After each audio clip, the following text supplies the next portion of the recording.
Vamos a ir a Dios en una breve oración y luego meditamos en la lección de esta mañana. Oremos.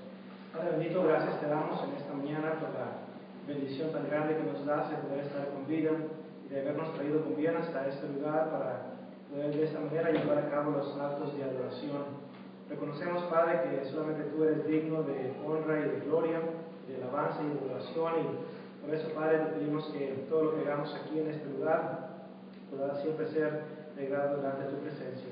Damos gracias, Padre, por a todos los que están aquí presentes en este día, y bendito, Padre, que nuestra adoración siempre sea aceptable. Sé con nosotros mientras estudiamos tu palabra en esta ocasión, para que lo que aprendamos, Padre, podamos aplicarlo en nuestro diario vivir, y así podamos seguir adelante creciendo en el conocimiento de tu palabra y de todo aquello que nos ayuda a poder estar en el cielo algún día. Quédate con nosotros, Padre, y sigue bendiciendo los medios tecnológicos por los cuales tu palabra puede ser llevada a diferentes países, a diferentes lugares, Padre, a todos los sitios web que contienen material bíblico. Bendícelos, Padre, para que muchos puedan beneficiarse y puedan seguir creciendo en el conocimiento de tu palabra. Síguenos dando la sabiduría, Padre, para seguir adelante y perdonar nuestras faltas. En el nombre sagrado de Cristo Jesús te lo pedimos. Amén. Tienen sus Biblias, les voy a invitar que me acompañen a Mateo capítulo 6. Mateo capítulo 6 forma parte del gran sermón del monte. Gran sermón del monte que nuestro Señor Jesucristo predicó durante su ministerio. El sermón del monte, hermanos, se compone de 3 capítulos: Mateo capítulo 5, Mateo 6 y Mateo capítulo 7. 111 versículos componen lo que es el sermón del monte. Jesús enseña una de las mejores y grandes enseñanzas aquí en esos 3 capítulos, una vez más conocidos como el sermón del monte. Uno de estos días, pues, vamos a hacer un viaje allá a la tierra que le llaman Tierra Santa, ¿verdad? En Jerusalén, y hay un lugar donde según, ¿verdad? Pues ahí se llevó a cabo lo que es el sermón del monte, ¿verdad? Por el momento solamente he ido a Jerusalén y a Corinto y a otros lugares de por allá, ¿verdad? Por medio de la internet, ¿verdad? No que he ido físicamente allá, pero un día estaremos por allá físicamente para ver todas esas cosas. Pero en esa ocasión, hermanos, Jesús enseñó una variedad de temas bíblicos, temas prácticos para cada uno de nosotros. Nos enseña acerca de la santidad, nos enseña acerca de las bienaventuranzas, de la actitud que debemos de tener, nos enseña acerca de la oración, nos enseña acerca del amor hasta para con los enemigos, nos enseña acerca de ser hacedores de la palabra, acerca de la ansiedad, nos enseña acerca de cómo Dios provee para nuestras necesidades si buscamos primeramente el reino de Dios. Enseña quiénes van a estar en el cielo, Mateo 7, 21 en adelante. En fin, nos da varios temas pero muy prácticos. Y me encanta Mateo capítulo 7, versículo 28 y 29.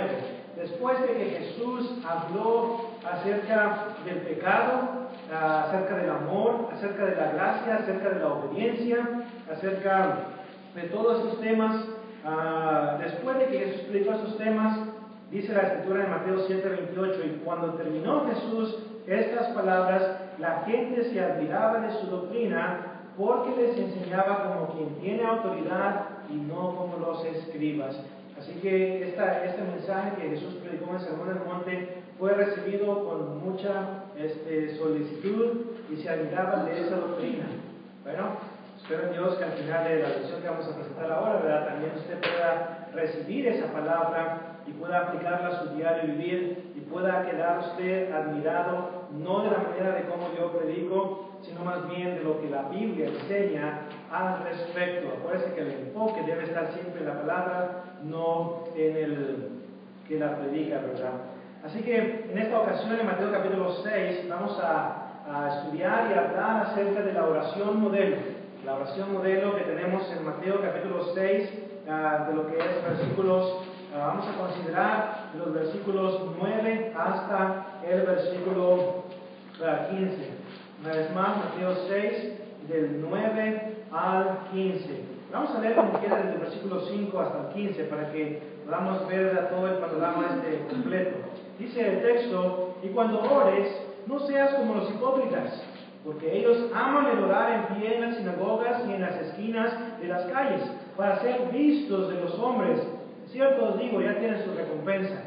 Mas tú, cuando ores, entra en tu aposento y cerrada la puerta, ora a tu Padre que está en secreto. Y tu Padre que ve en lo secreto te recompensará en público. Y orando no uséis vanas repeticiones como los gentiles, que piensan que por su palabrería serán oídos. No os hagáis, pues, semejantes a ellos, porque vuestro Padre sabe de qué cosas tenéis necesidad antes que vosotros le pidáis. Ahora nota el versículo 9. Vosotros, pues, oraréis así: Padre nuestro que estás en los cielos, santificado sea tu nombre. Venga tu reino, hágase tu voluntad, como en el cielo, así también en la tierra. El pan nuestro de cada día, dánoslo hoy, y perdónanos nuestras deudas, como también nosotros perdonamos a nuestros deudores. Y no nos metas en tentación, mas líbranos del mal, porque tuyo es el reino y el poder y la gloria por todos los siglos. Amén. Porque si perdonáis a los hombres sus ofensas, os perdonará también a vosotros vuestro Padre Celestial. Mas si no perdonáis a los hombres sus ofensas, tampoco vuestro Padre os perdonará vuestras ofensas. Aquí tenemos una vez más la oración modelo. Aquí Jesús instruye a sus discípulos, a sus apóstoles también, en cuanto a la manera de cómo debían ellos de orar. Y hay grandes lecciones, hermanos, que usted y yo podemos aprender de esta sección. Hay grandes ingredientes que usted y yo debemos de tener en mente cuando hablamos de la oración o cuando hablamos de ir a nuestro Dios en oración. La primera, hermanos, el primer ingrediente o el primer principio que aprendemos en lo que es esta lectura que hemos leído es que la oración, hermanos, debe ser dirigida al Padre. Nota lo que dice el versículo 9: vosotros pues oraréis así: Padre nuestro que estás en los cielos. La Biblia, hermanos, es muy clara en cuanto a quién debemos de dirigir nuestras oraciones. La Biblia no nos enseña, hermanos, que debemos dirigir nuestras oraciones a un hombre, a los apóstoles. La Biblia no nos enseña que usted y yo debemos dirigir nuestra oración al Espíritu Santo. La Biblia no nos enseña que debemos dirigir nuestra oración a Jesús. La Biblia nos enseña que la oración debe ser dirigida al Padre. Jesús mismo nos está diciendo aquí, nos está instruyendo que la oración debe ser dirigida específicamente al Padre. Esto fue lo que Jesús dijo, no lo que su servidor dice. Note lo que dice, voy a pedir que se quite su dedo y lo deje ahí, ¿verdad? Y vamos a ir a Juan capítulo 14. Juan capítulo 14, y vamos a leer en cuanto a lo que Jesús enseñó sobre la oración. Note lo que dice Juan 14, versículo 13 y también el 14. Juan 14, 13 y 14 dice: y todo lo que pidiereis al Padre en mi nombre lo haré, para que el Padre sea glorificado. Si algo pidiereis en mi nombre, yo lo haré. ¿Qué es lo que está diciendo Jesús aquí? Cuando ustedes oren, ¿oren a quién? Al Padre en mi nombre. Yo no sé si usted se ha fijado, pero cada vez que los hermanos varones que pasan al frente para dirigir las oraciones, siempre terminan en el nombre de Jesús, en el nombre de Cristo. ¿Por qué? Porque así nos ha enseñado la palabra de nuestro Dios. La oración debe ser dirigida al Padre en el nombre de Jesús. Otro pasaje en cuanto a esto, Juan 16. Juan capítulo 16 y verso 23 en adelante. Dice el texto: en aquel día no me preguntaréis nada. De cierto os digo, que todo cuanto pidiereis a quién, al Padre en mi nombre, os lo dará. Hasta ahora, verso 24, nada habéis pedido en mi nombre. Pedid y recibiréis, para que vuestro gozo sea cumplido. Así que vemos una vez más cómo La Biblia nos enseña que debemos de dirigir nuestra oración al Padre en el nombre de Jesús. Un pasaje más, Efesios capítulo 5 y versículo 20. Efesios 5:20 dice: dando siempre gracias por todo, note, al Dios y Padre, en el nombre de nuestro Señor Jesucristo. Le damos gracias al Padre en el nombre de Jesucristo. Así que, hermanos, cuando regresamos aquí a Mateo capítulo 6, dice Cristo, el Hijo de Dios, a quien debemos escuchar. Mateo 17:5, dice Cristo: ustedes pues van a orar así: Padre nuestro que estás en los cielos. Así que aquellos hermanos que lamentablemente se han apartado de este aspecto de la doctrina, enseñando que la oración sí puede ser dirigida al Espíritu Santo, que la oración sí puede ser dirigida a Jesús, tales hermanos están enseñando algo que la Biblia simplemente no enseña. La palabra de Dios es muy clara en cuanto a esto. Seguimos adelante entonces, vemos aquí que la oración, hermanos, debe ser dirigida al Padre, pero también número 2, en cuanto a la oración, uno de los ingredientes que debe de estar en la oración, hermanos, es que la oración, hermanos, es el medio por el cual adoramos a Dios también. La adoración es un ingrediente que debe estar en nuestras oraciones. Dice aquí el texto, en el capítulo 6, verso 9, vosotros pues oraréis así: Padre nuestro que estás en los cielos. Note, subraye eso: santificado sea tu nombre. Cuando usted y yo oramos a Dios, ya sea en nuestras oraciones privadas, personales, ya sea en las oraciones en público, donde quiera que nos encontremos, siempre debemos asegurarnos que en nuestra oración, adoremos a nuestro Dios, que glorifiquemos a nuestro Dios, que le demos la honra y la gloria a nuestro Padre Celestial por medio de las oraciones.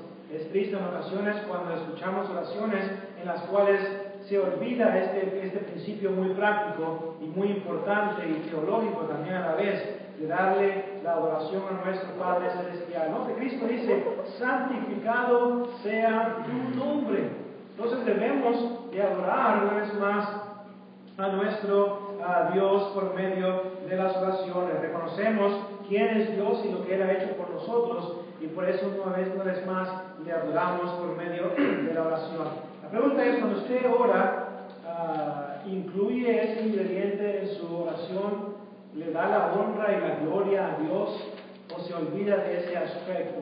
Hermanos, que nunca se nos olvide. Aún cuando usted vaya a ir a acostarse en la noche y ora antes de ir a acostarse, espero que también que lo haga, ¿verdad? Entonces, en ese momento también usted dele gracias a Dios. Dele gracias a Dios por todo lo que le ha dado ese día, porque lo ha cuidado de todo mal y le sigue bendiciendo. Siguiente, la oración no solamente va dirigida al Padre, la oración no solamente debe de ir acompañada de esa adoración esencial para el Padre, pero también la oración, hermanos, note el versículo 6 y versículo 10. La oración, hermanos, debe de dar gracias a Dios por el reino.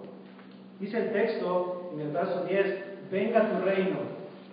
Debemos de entender, hermanos, que en ese momento que Jesús dice venga tu reino, el reino se estaba predicando acerca de la venida del reino. Juan el Bautista predicó acerca de la venida del reino, Marcos capítulo 1. Jesús predicó acerca de la venida del reino. Los apóstoles predicaron acerca de la venida del reino. Los 70 que fueron enviados por Jesús predicaron acerca de la venida del reino. ¿Pero saben qué? El reino está presente en este momento. Y todos los que hemos obedecido el Evangelio, como dice Colosenses capítulo 1 y versos 13 y 14, hemos sido añadidos a ese reino. Así que ahora somos parte de ese reino, como dice la Escritura en Daniel 2:44, que jamás será destruido, como dice Hebreos 12:28, un reino inconmovible, no puede ser movido por nada, un reino fuerte, un reino poderoso. En ese reino nos encontramos. Entonces nuestra oración en estos tiempos debe ser para dar gracias a Dios por ese reino, porque somos parte de reino. Entonces, que esa parte también, ¿verdad?, nunca se nos olvide. Siguiente, la oración, hermanos, también debemos de recordar por medio de la oración, hermanos, que se va a hacer la voluntad de nuestro Dios y no la nuestra. Dice el texto en el verso 10, hágase tu voluntad como en el cielo, así también en la tierra. Muchas veces, hermanos, cuando oramos a Dios, especialmente cuando tenemos una petición muy fuerte, cuando tenemos una petición muy especial, probablemente por algún ser querido que está enfermo, o alguien que está a punto de morir, o estamos orando por un nuevo trabajo, en fin, por las diferentes razones que sea, si es una oración muy especial para nosotros, muchas veces no queremos decir al final de la oración, pero Padre, que se haga tu voluntad, no la mía. Simplemente no queremos decir eso porque no queremos dejarle espacio a Dios para que diga no a la petición que tenemos. Pero hermanos, tenemos que ser honestos con lo que la Biblia nos enseña. No importa qué oración sea, hermanos, debemos de decir, pero que se haga tu voluntad, no la nuestra. Hermanos, otra vez, a veces las oraciones son tan especiales, tan fuertes, que queremos que se haga lo que nosotros queremos, lo que nosotros estamos pidiendo en ese momento. Recuerdo que cuando mi hijo falleció, lo teníamos con nosotros en ese cuarto del hospital y estábamos ahí, ya nomás estábamos pocos minutos o unas 2 horas, ¿verdad?, de fallecer, y yo creo que oré como nunca había orado. Pero me acuerdo que siempre en mi mente decía, ¿verdad?, pero que sea tu voluntad, no la mía, no la nuestra. Y una vez más, no está con nosotros, es la voluntad de Dios.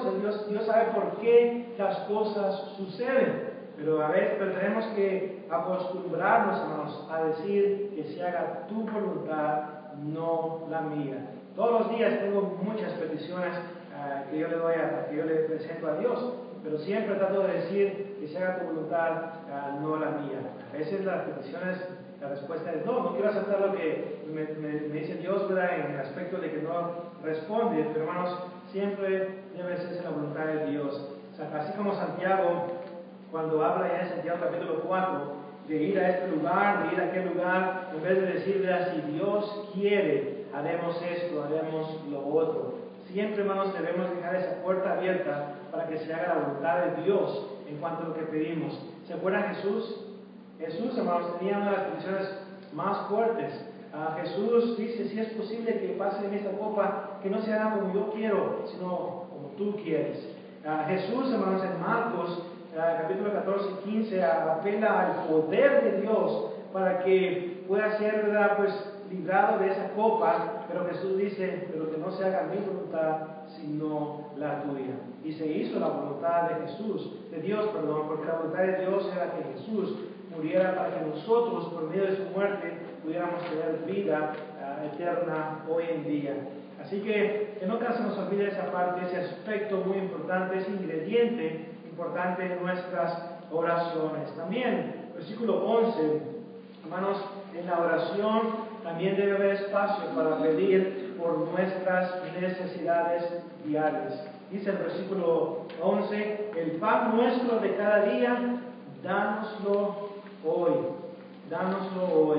Entonces debemos de pedir por nuestro sustento diario.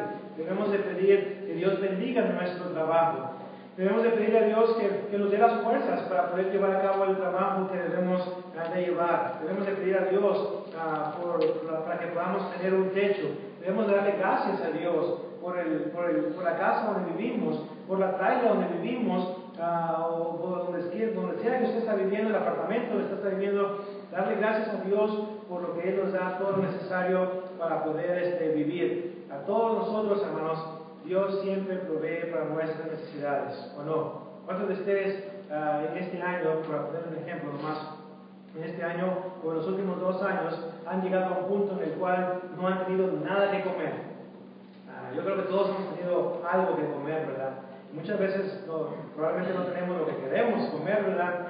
Algunos probablemente les gustaría irse a Red Lobster, ¿verdad? Pero ahí en la despensa están los frijolitos, en la hielera están los huevitos, ¿verdad? Y las tortillas, y ya se hacen unos huevitos, ¿verdad?, con salsa, y tortillas, no sé qué les digo hambre, ¿verdad? Pero bueno, aunque sea eso, pues lo tenemos tenemos, Dios nunca nos desampara, y aunque llegue usted al punto de ver la despensa y que nomás se vea una cucaracha ahí, ¿verdad? Dando vueltas por ahí, aunque no tenga absolutamente nada ni en el banco ni allá, yo le aseguro que si yo le hablo al hermano Galileo, ¿sabe qué? No tengo absolutamente nada en mi casa para comer. Tiene unos $10 que me preste para comprarnos un galón de leche, huevos, pan de barra y unas latas de frijoles. Yo le aseguro que el hermano no me da $10, me va a dar un poquito más de dinero. Y lo mismo, a cualquiera que venga conmigo, ¿verdad? Si tengo, ¿verdad? le voy a dar también. Y si no tengo yo, pues le voy a recibir a alguien más. Pero hermanos, en la iglesia del Señor, la familia de Dios es tan grande que Dios siempre provee para nuestras necesidades por medio de nuestros hermanos en Cristo, y a veces hasta se utilizan las personas que no son cristianas para bendecirnos a nosotros. Hermanos, pidamos por el pan nuestro de cada día, pidamos nomás por lo que es necesario, por el sustento diario, que como dice el apóstol Pablo, mientras tengamos abrigo y sustento y donde vivir, dice, con eso estemos conformes, con eso estemos contentos, y eso nos ayuda a mantener la puerta cerrada a la codicia, a la avaricia y a todo lo demás que nos aparta de llevar a cabo la voluntad de nuestro Dios. Esa petición nunca falta, ¿verdad? Y es interesante cómo nuestro Señor Jesucristo, cuando dice, vosotros pues oraréis así, ¿cómo? De esta manera, y luego incluye ahí algo que necesitamos, el pan nuestro de cada día, dánoslo hoy. Ahora, Dios nos da tanto el pan nuestro espiritual como el pan nuestro físico, material, para poder alimentar nuestros cuerpos, ¿verdad? Algunos de nosotros nos alimentamos más de lo que deberíamos, ¿verdad? Pero bueno, el ejercicio corporal para poco aprovecha, ¿verdad? Timoteo 4:8. No dice que no aprovecha para nada, ¿verdad? Que sí aprovecha para algo. Pero bueno, un mente más, ¿verdad? Pedir por nuestras necesidades. También el siguiente, versículo 12. Dice, y perdónanos nuestras deudas como también nosotros perdonamos a nuestros deudores. Otro ingrediente esencial que debe estar en las oraciones es el pedir a Dios que nos perdone de nuestros pecados. Dice la Escritura en 1 de Juan capítulo 1, dice que si confesamos nuestros pecados, Dios es fiel y justo para perdonarnos y limpiarnos de toda iniquidad. 1 de Juan capítulo 1, del 7 al 9. Así que Dios, hermanos, está pronto y dispuesto a perdonarnos. Dice 1 de Juan capítulo 2 y versículo 1. 1 de Juan 2:1 dice, estas cosas os he escrito para que no pequéis. Pero si alguno hubiere pecado, dice, abogado tenemos para con el Padre a Jesucristo el justo. Ahora, dice abogado tenemos para con el Padre, no dice licencia para pecar tenemos para con el Padre, ¿verdad? Algunos dicen, no, pues como quiera, pues Dios nos perdona, así que pues sigamos pecando. Es como lo que dijo el apóstol Pablo, ¿verdad? Mientras abundó el pecado, abundó la gracia. Y luego de los Romanos, ¿verdad? Ahí en Romanos capítulo 6, versículo 1, el apóstol Pablo dice, continuaremos o perseveraremos en el pecado para que la gracia abunde. Dice Pablo, de ninguna manera. Así que sabemos que vamos a fallarle a nuestro Dios. Yo creo que no hay un día en el cual no le fallamos a Dios. Y si alguien dice, este día no pequé para nada, no le creo, porque el único perfecto fue nuestro Señor Jesucristo. De una manera u otra le fallamos a nuestro Dios, y por eso es importante que constantemente le estemos pidiendo a Dios que nos perdone de nuestros pecados. Me sorprende, hermanos, cuando escucho de hermanos en Cristo que se van a dormir todos los días y en la noche no le piden a Dios perdón por las ofensas de ese día. Y hermanos, y usted no le pide perdón a Dios, se acabó el día, y pues ahí se va apuntando todo eso. Cada día, hermanos, antes de que se acabe la noche, debemos de pedir a Dios que perdone nuestras faltas. ¿Por qué? Por varias razones. Uno, Cristo puede venir cuando menos lo pensemos, y debemos de estar a cuentas con Dios. Dos, el Señor nos llama a estar a cuentas con Él constantemente. A Isaías capítulo 1, 18, ¿se acuerdan? Venid luego, dice Jehová, y estemos a cuentas. Debemos estar a cuentas con Dios constantemente. Le pedimos perdón a Dios, no al predicador, no a los ancianos, no al sacerdote, no al padrecito, ¿verdad? Sino más bien a Dios le pedimos que nos perdone. no dice, perdona nuestras ofensas, nuestras deudas, como también nosotros perdonamos a nuestros deudores. En cuanto a este punto, nota el 14 y el 15. Dice Cristo en el 14 y el 15 que si no perdonamos a los que nos ofenden, dice, tampoco Dios les va a perdonar a ustedes. Así que lo que es el versículo 12 va conectado con el 14 y el 15 en cuanto al mismo punto de pedir una vez más perdón a nuestro Dios. Así que, una vez más, un punto muy importante para que no se le olvide. Y siguiente versículo 13, hermanos, en nuestra oración también debemos de pedir a Dios por protección divina. Protección divina. ¿Saben lo que dice 1 Pedro 5:8? ¿Okay? Dice ahí, sed sobrios y velad, porque vuestro adversario el diablo, como león rugiente, anda alrededor buscando a quien devorar. Así que el diablo lo busca a usted, lo busca a mí, lo busca a todos los santos para nuevamente devorarlos, para destruirlos. Entonces, si sabemos que el diablo anda al acecho y quiere devorarnos, y Jesús sabía acerca de esto, entonces, por eso es importante que cada día, ¿verdad?, pidamos a Dios que no nos meta en tentación, más líbranos del mal. Obviamente Dios no nos mete en tentación, ¿ok? Acuérdense, Dios no tienta a nadie. Este texto simplemente está enseñando la petición que debemos de hacerle a Dios para que no vayamos a caer en las tentaciones del diablo. Acuérdense, el diablo tienta, hermanos. Tienta de diferentes maneras. Mateo capítulo 4, verso 7 y verso 10. Aquí en esta sección de Mateo 4 fue cuando Jesús fue tentado. Y acuérdense que Jesús venció las tentaciones por medio de las Sagradas Escrituras. Dios, hermanos, no nos agarra literalmente y nos quita la tentación. Dios ya nos dio lo necesario para que nosotros pongamos en práctica lo que tenemos que poner en práctica para poder una vez más vencer el mal, las tentaciones que Satanás puede traer en nuestra dirección. Así que, hermanos, esos ingredientes son esenciales en nuestras oraciones. Acuérdense lo que hemos visto, la oración debe ser dirigida al Padre en el nombre de nuestro Señor Jesucristo. Debemos de adorar a nuestro Dios cuando también oramos, versículo 9. Debemos de dar gracias a Dios por el reino en el cual nos encontramos hoy en día. Debemos de reconocer que la voluntad de Dios se va a hacer cuando oramos. También debemos de pedir por nuestras necesidades diarias. Debemos de pedir a Dios que nos perdone. Debemos de pedir a Dios que nos libre del mal. Así que esta oración modelo, hermanos, no significa de que esta es la oración que vamos a repetir, ¿verdad?, como hacen algunos grupos religiosos, que se la aprenden de memoria y eso es lo que están orando todo el tiempo. Simplemente Jesús nos está enseñando una oración modelo, un ejemplo de las cosas que deben de estar en nuestras oraciones. No vemos a ninguno de los apóstoles repitiendo esa misma oración literalmente, como la dijo Jesús, pero sí vemos ingredientes esenciales como los que Jesús enseñó. La pregunta es, ¿qué tanto oramos nosotros como cristianos? ¿Están esos ingredientes esenciales en nuestras oraciones? Espero en Dios que sí. Si la respuesta es no, entonces esta información ahora queda en su mente, en su corazón, y ahora la pregunta es ¿qué va a hacer con esa información? Espero en Dios que la pueda poner en práctica, ¿verdad? Si usted está aquí con nosotros en esta ocasión y no ha obedecido el Evangelio de Cristo, le animamos en el nombre del Señor a que tome la decisión de entregarle su vida a Cristo antes de que sea eternamente demasiado